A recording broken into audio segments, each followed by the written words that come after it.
I'm thrilled to announce that this week you get a bonus video about how to pronounce Middle English. We're not reading the Canterbury Tales in Middle English, but I want you to have an exposure to the look and sound of Middle English before we can move on. So one thing that we need to understand about pronouncing Middle English is that the way the language was pronounced differs from the way that English was pronounced after the year 1500. And to remind you, we are in the latter 25 years of the 14th century, around 1375 to 1400 or so. It's around around the year 1500 that linguists talk about what is called the Great Vowel Shift, when the way that we pronounce vowels in English dramatically changed to something closer to how we say them today.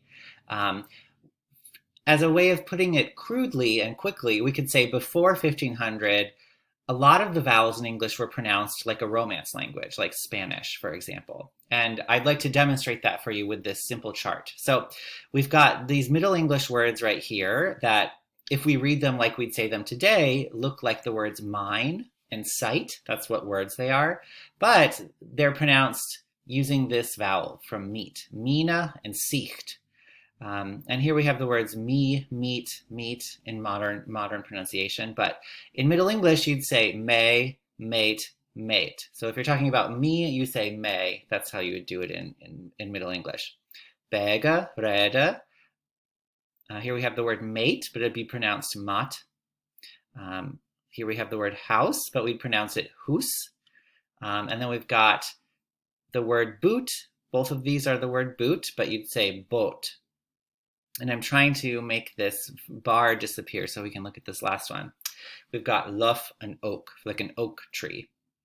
So that's what the vowels sound like in Middle English. And that's really what you need to know to make your way through pronouncing Middle English.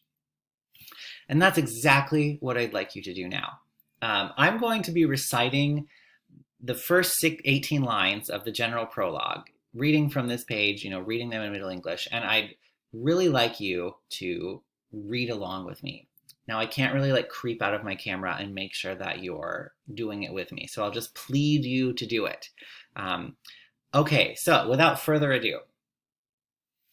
When that April with his sure sot, the drucht of March hath pierced to the rot, and ba that every vein in switch liqueur, of which vertu in general is the floor. When Zephyrus eke with his sweet breath, inspired hath in every holt and heath, the tender croppies and the younge sun, hath in the ram his half a coorsy ron, and smalle foles mak in melodie. Go away, that slepen all the nicht with open ear. So pricketh hem natuur and hier courages, then long and folk to go on pilgrimages. You can kind of hear the Swedish chef in here, or a Minnesotan accent. And palmers for to seken strange strondes, to ferne Harloes kut in sondre londes, and specially from every sheer's end, of England to Canterbury they wend. The holy blissful martyr for to sake, that hem hath holpen when that they were sick. Okay, so in addition to the vowels, you know how to do those now. Another few things is when we have a GH, like in this word drought, there's this kind of glottal in the back of your throat. Ugh, like the drucht of March hath pierced to the road. And then every so often we'll encounter an extra E at the end of the word.